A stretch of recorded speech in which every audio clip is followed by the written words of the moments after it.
You will hear a man who runs a recruitment agency talking to a young woman looking for a job.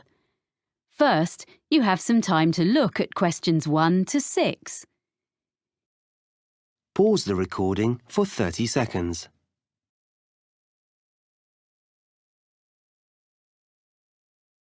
You will see that there is an example that has been done for you. On this occasion only, the conversation relating to this will be played first. Hello, Edwina, is it? Have a seat. Yes, Edwina. Thanks. I'm looking for a job as a nanny. I like working with children. I talked to you yesterday. Oh, yes. Well, we covered most of the ground on the phone yesterday. I've got a form I need to complete for my records. So, you're Edwina Riley, and how should we contact you?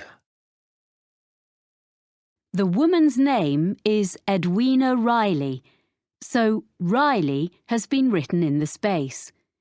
Now we shall begin. You should answer the questions as you listen, because you will not hear the recording a second time. Listen carefully and answer questions 1 to 6. Hello, Edwina, is it? Have a seat. Yes, Edwina. Thanks. I'm looking for a job as a nanny. I like working with children. I talked to you yesterday. Oh, yes. Well, we covered most of the ground on the phone yesterday. I've got a form I need to complete for my records. So, you're Edwina Riley, and how should we contact you? Oh, by email. I check it regularly. What's the address? It's Edwina, like my name, then R-I, the first 2 letters of my surname, at worldnet.com. EDWINARI at worldnet.com? Yes. Good. And you're from Australia? Actually, I'm a New Zealander. Oh, I'm sorry. I bet it's really irritating being told you're an Australian. Like Canadians being asked what part of the States they're from. I'm used to it. It happens to us all the time. And now, you said on the phone that you could bring me some references. One from someone who's known you in a professional capacity and one personal one. Oh, yeah. Here's one from John Keane, who was the manager at the Play Centre in Wellington, where I worked for 3 years after I left school. It's got all his contact details on. Thank you. So, this was your last employer? Yes, apart from a bit of waitressing recently, but that was just temporary. I'm sure John will answer any questions if you contact him. We do run checks, yes. And a personal reference? Oh, you can contact the friend of my mother's I'm staying with here in London, Eileen Dorsini. She's a professor. She's known me all my life because she used to be our neighbour back home when she was a primary school teacher there. Now she's working here at the Institute of Education. Oh, good. I've got her contact details here for you.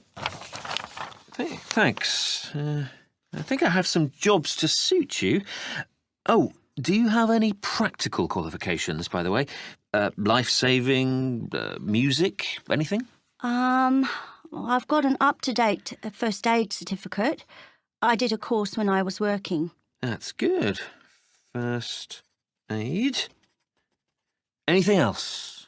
Well, I've got a driving licence, as I told you on the phone, but that's not special, you said. Almost everyone needs that, really. I've got a sailing qualification. It's a certificate of competence.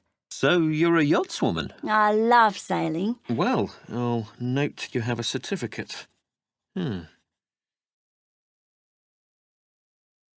Before you hear the rest of the conversation, you have some time to look at questions 7 to 10. Pause the recording for 30 seconds.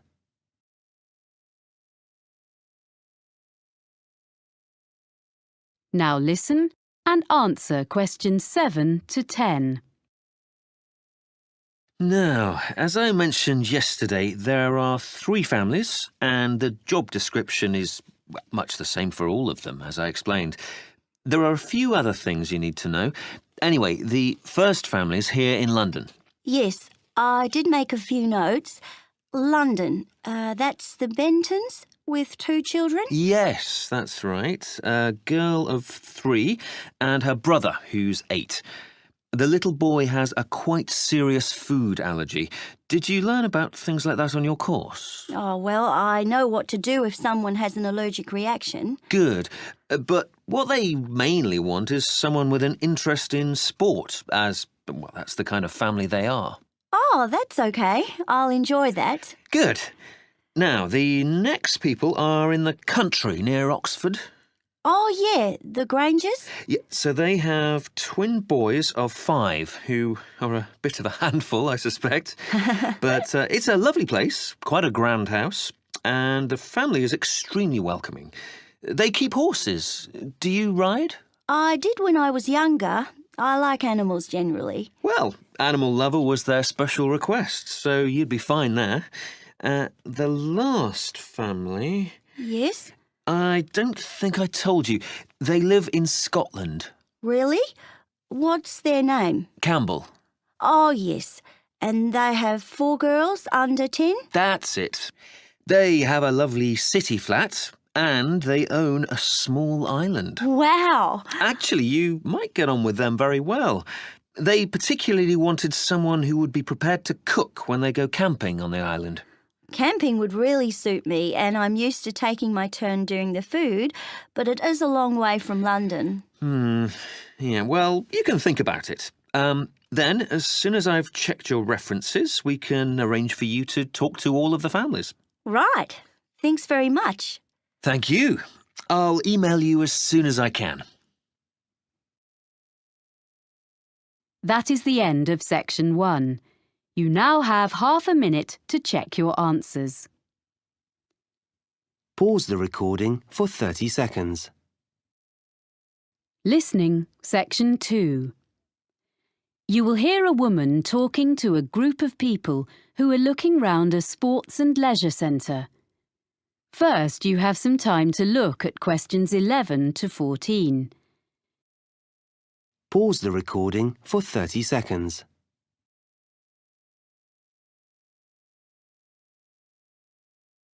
Now listen and answer questions 11 to 14.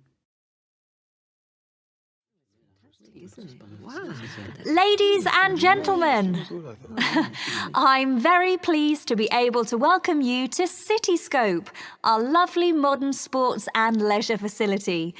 I've brought you up to the rooftop cafe on top of the stadium so that you can enjoy the view while I explain briefly what we have here and point out to you the major features of the site. Then we'll go round and have a look at ground level. Oh, that'd be interesting. I'm glad. We're extremely proud of this new facility. You see, when the project was first discussed, we expected that a multinational company would give us half our funding and the central government grant would make up most of the rest, with a smaller contribution from local business.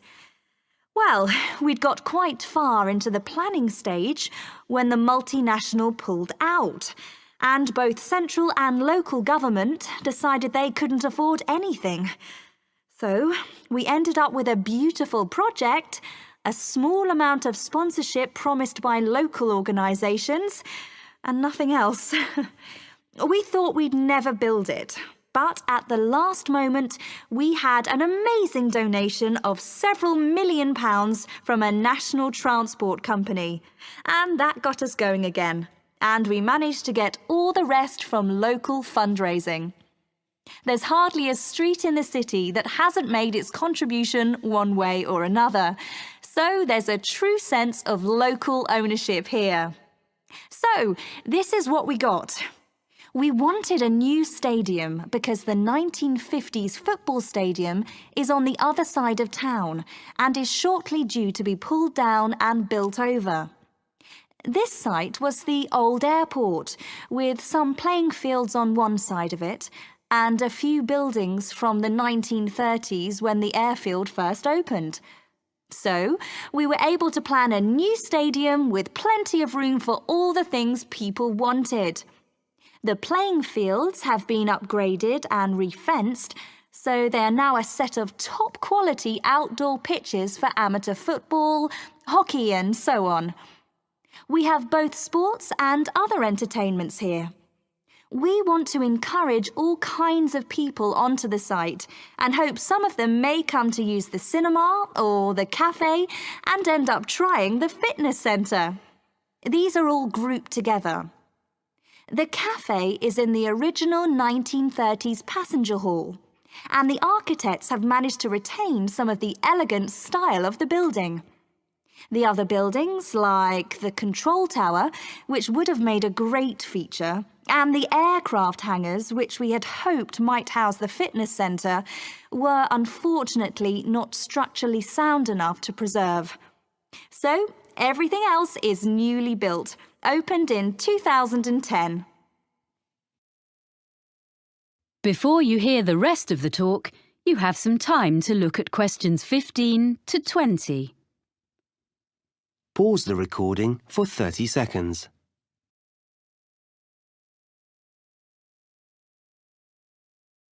Now listen and answer questions 15 to 20. Right. Now, if you'd like to gather a little closer to the window, I'll point out the various buildings.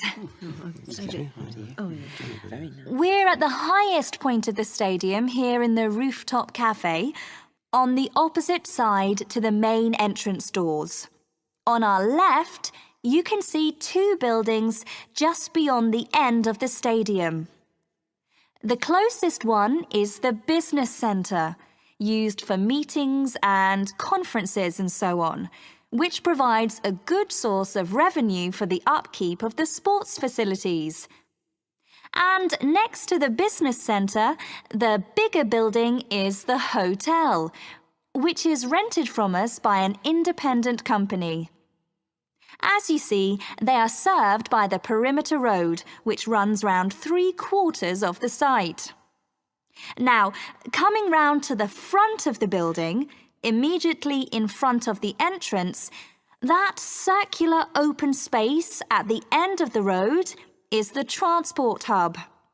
From here, there are buses and a monorail link to the free car park, about 10 minutes from here, but you can't see that. There's also a large secure cycle park. Oh, and disabled parking, of course. People find it's very convenient and it keeps the site virtually car-free. OK, now if you look as far as you can over to the right, beyond the buildings, you can see our outdoor pitches, which I mentioned earlier. Between the pitches and the entrance is a little kind of pedestrian plaza. Are you with me? OK, with the cinema in the building furthest away from us, next to the pitches. Then there's the 10-pin bowling between the cinema and the road. Near the far end of the perimeter road and between the mini roundabout and the pitches, there's our fitness centre with all kinds of equipment and a small pool and changing rooms for teams using the pitches. Then, joined onto the stadium, next to the entrance, is a range of small shops, which all specialise in sports equipment, clothes, shoes. They sell toys and so on as well, all that sort of thing. They seem to be doing well. As you see, the service road goes right round, but we keep the traffic and the pedestrians well apart. So it's all very relaxed round the plaza, popular with families. And just in front of the bowling is our lovely restaurant. You can see it from here. It's that building on the plaza between us and the bowling. It's open all day and in the evenings. There's quite a queue there at weekends, I'm pleased to say. So, now you've got the layout, we can go and have a closer look at everything. Oh, nice. That is the end of section 2. You now have half a minute to check your answers. Pause the recording for 30 seconds. Listening, section 3. You will hear two people called Chloe and Ivan talking about a business studies course. First, you have some time to look at questions 21 to 25. Pause the recording for 30 seconds.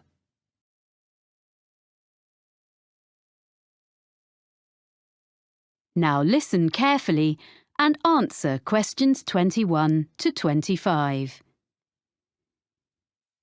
Oh, hi, Ivan. Oh, hi, Chloe. I'm glad I bumped into you because I've been looking at this prospectus about courses at the university. I'm thinking of doing a business studies degree.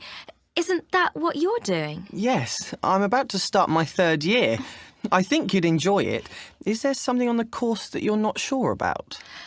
Well, you know I've been working for a publisher for the last 4 years as a production assistant. That will be really valuable experience because a lot of people go to university straight from school and don't have that kind of background. Yeah, I know. And I'm used to dealing with figures and percentages and things, but it's been a while since I've sat down and put my ideas into an essay. I was never that good at it, and I'm not sure I can do it now. But you did okay at school, so I'm sure you'll soon get into it again. I was worried about different things when I started, like if I'd be able to use all the computer programs. But you only really need the basics. You have to do a lot of presentations, and I thought that would be hard. But we'd actually had such a lot of practice at school, it was fine. But did you find writing essays easy? It was okay, but I was hopeless at getting them in by the deadline. And I was always late for lectures, so I had to work hard at that, and I tend to be early now. It's good that you've sorted yourself out before you go and get a job, or you might not have it very long.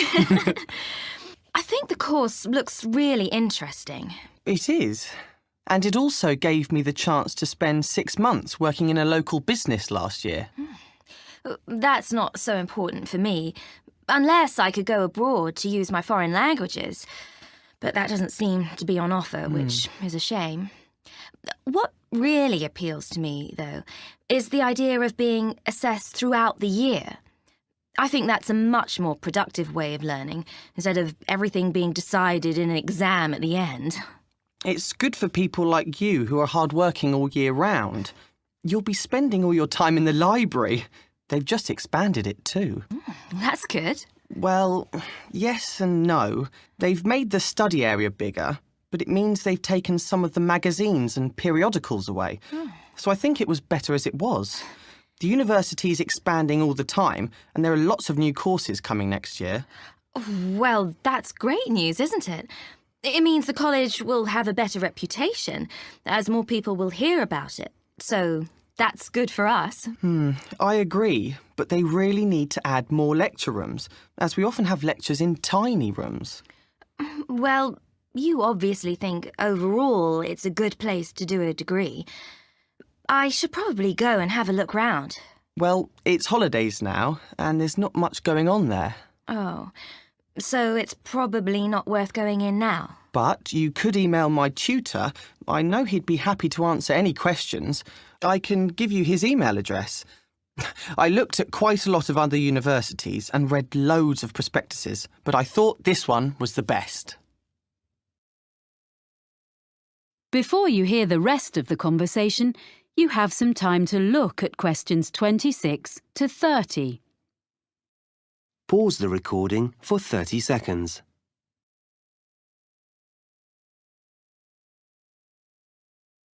Now listen and answer questions 26 to 30. I was a bit unsure about all the different subjects you can choose on this course. Well, I can tell you a bit about them. There are some subjects you have to do, and some that you can choose. The most interesting course I've done is public relations. From what I've read, it doesn't look very demanding. Some of it is really just common sense. But it will be really useful if you want to go into marketing or advertising. That's true. But I need to find out a bit more about it first before I decide if it will really help me. It's difficult to tell from the prospectus. But you are interested in marketing? Oh, yes. Well, you can choose a marketing course. I wasn't very impressed with that course, actually. The tutor didn't make it very interesting. It's good to put on your CV that you've done a marketing course, though. So that would be a definite for me, and maybe I'd get a different tutor. What other courses did you choose? I'm doing taxation, as I was thinking of training to be an accountant, but I'm not sure now. Oh, that will be a good option for me, because I enjoy working with figures. Although I don't want to be an accountant, it'll be good to have an understanding of taxation, especially if I ever run my own business. Then there's the most popular course, which is human resources, and a lot of people seem to get jobs in that field. My friend works in human resources, and she's really good at it. But I don't think I've got the right personality, so I'd give that one a miss. I'm more interested in how businesses actually work, the structure. That's a compulsory course, the structure of business. Oh. But you might find information systems helpful. Is that kind of computer programs? Some of it is, but also databases, project management, and other things. Oh, this sounds useful. But I'll have to look at some of the other possibilities first. You know, Ivan, this course sounds as though it would suit me. I'm going to apply. Great. If there's anything else you want to ask me, you've got my number. Thanks. That is the end of section 3. You now have half a minute to check your answers. Pause the recording for 30 seconds. Listening, section 4. You will hear a talk by a meteorologist about weather forecasting. First, you have some time to look at questions 31 to 40. Pause the recording for 1 minute.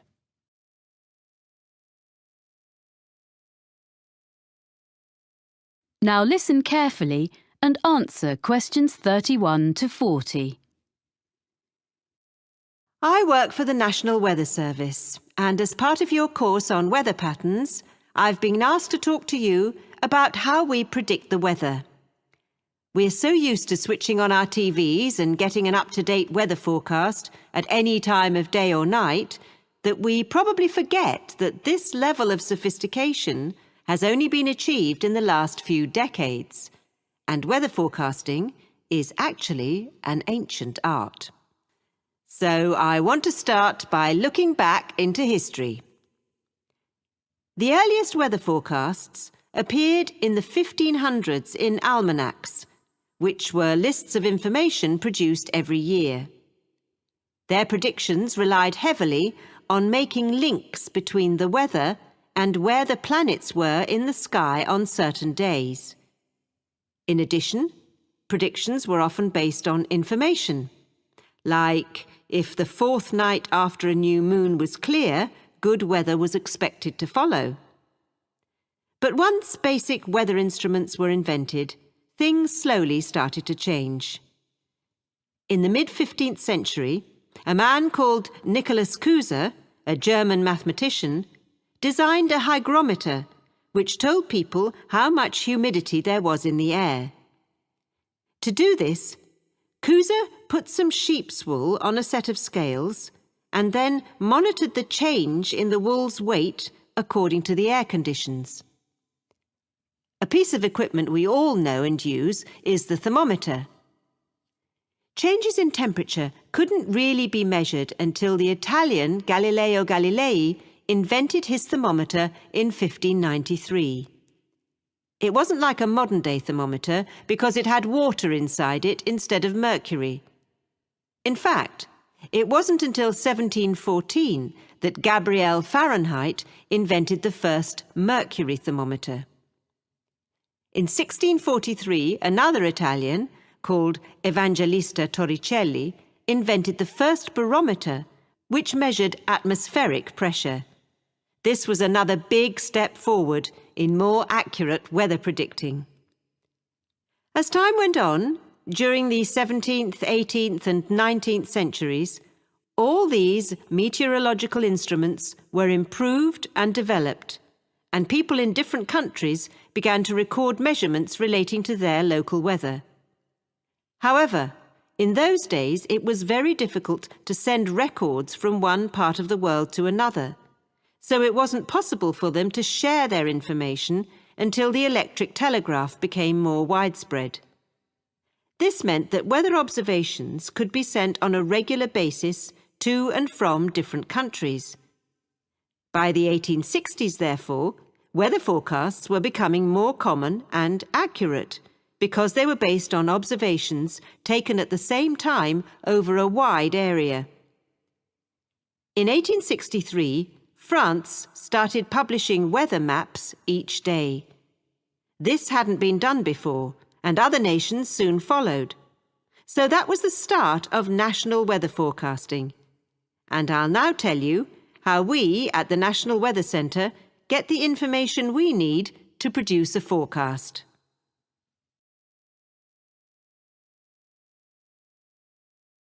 Even today, one of the most important methods we use is observations, which tell us what the weather is doing right now. Observation reports are sent automatically from equipment at a number of weather stations in different parts of the country. They are nearly all based at airports, although a few are in urban centres. The equipment senses temperature, humidity, pressure, and wind speed direction. Meteorologists also rely really heavily on satellites, which send images to our computer screens. What we see on our screens is bright colours. Orange represents dry air, and bright blue shows moisture levels in the atmosphere. The satellites are located 22,000 miles above the surface of the Earth, and it's amazing that despite that distance, it's possible for us to make out an individual cloud and follow it as it moves across the landscape. In addition to collecting data from the ground, we need to know what's happening in the upper levels of the atmosphere. So a couple of times a day, from many sites across the country, we send radio sondes into the air.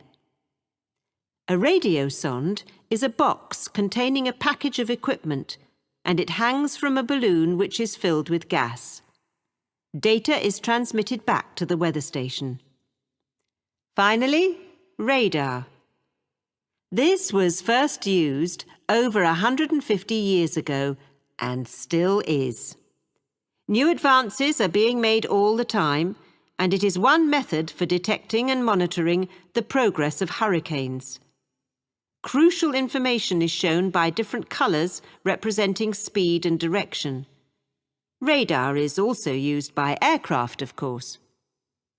All this information from different sources is put into computer models, which are like massive computer programs. Sometimes they all give us the same story, and sometimes we have to use our own experience to decide which is showing the most accurate forecast, which we then pass on to you. So, I hope next time you watch the weather forecast, you'll think about how we meteorologists spend our time. And maybe I've persuaded some of you to study meteorology in more depth. That is the end of section 4. You now have half a minute to check your answers. Pause the recording for 30